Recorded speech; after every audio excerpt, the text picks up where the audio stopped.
Hello, in this video I'm going to show you how to use the dashboard in Fluid Life's myLab. The dashboard allows me to see and drill into important summary information about the health of my reliability solution. I can see part of the dashboard on the home page down here. I can click anywhere on it to open the full dashboard. I can also select the dashboard graphs task here.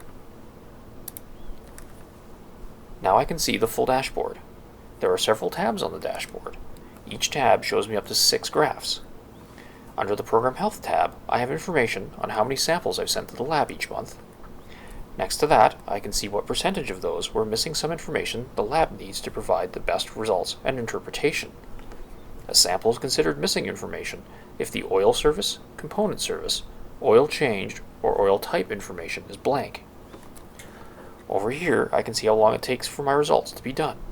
This is broken into 2 times. How long the sample takes to arrive at the lab from when it was taken, called transit time, and how long the lab takes to analyze the sample, called lab analysis time. Up here, I can see the percentage of my samples that are ranked above normal using sample rank. Next to that, I can see the percentage of my samples that are problems by severity. In the upper left, I can see the percentage of my components that are alarmed. A component is alarmed based on the sample rank score of the last 3 samples. Now I'll show you how to drill down into the information. Let's find out where the problems are coming from. I'll click on the graph to open it. I now get a graph in a bigger view and can control and filter the data. The time range bar up here lets me adjust the period of time shown. I can expand it further into the past by dragging the start marker. I can also slide the range in time by dragging the range. The graph updates as soon as I let go of the mouse button.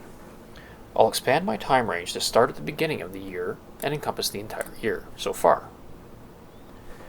To find which of my sites has the problem, I'll change the plot by here to customer. I can see that location 3 has the highest percentage of problems. I'll click on that bar to restrict the graph to location 3. I could also have selected that in the filter list here. Now I'll change to plot by unit type.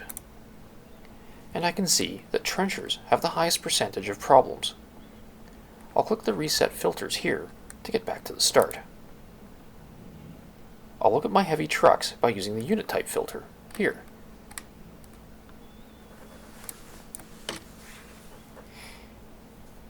And now I'll plot by component type. And I can see that my final drives always seem to have severe problems. Filters and plot changes I make here carry through to the other graphs. So now, if I go back to the dashboard, like this, all of the graphs are showing me only heavy truck data by component type. From here, I click on the samples graph and see that the vast majority of my heavy truck samples are from the engines. I can hover the mouse over a bar and get a pop-up with the information.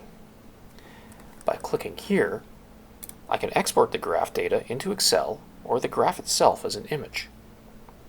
I can view the samples I've filtered down to by clicking on this button here. From here, I can export the sample results to Excel or click on one to view them in myLab. I'll go back to the dashboard and reset the filters. Let's have a look at the Reliability Alerts tab. Here I can see a summary information on my alerts. I can see how many alerts I've got, how many are open, completed, and closed, and their criticality, and the ratio of alerts per equipment. I'll only have alert and ROI data if I've been creating alerts or have a condition assessment and reliability evaluation program for Fluid Life. A program is also needed for there to be information in the alert status and proposed actions graphs. Under the ROI tab are graphs tracking the benefits of my reliability program. This graph shows me the return on my Fluid Life reliability program. The total program stats shows me a breakdown of saves, losses, costs, and benefits. If I don't have a Fluid Life reliability program, the costs won't be available. You can track losses by issuing an alert and entering a negative cost savings. The net saves graph is showing me the saves minus the losses. The bottom three graphs show me the time it's taking my people to respond to alerts, to complete them, and to close them. myLab remembers which tab I was on last and displays the top three graphs from that tab on the home page for me, like so. myLab updates the data every night and also adjusts the default time range to show me the most recent few months of data, so I'm always looking at current information. That concludes this video on the dashboard. Thank you for watching.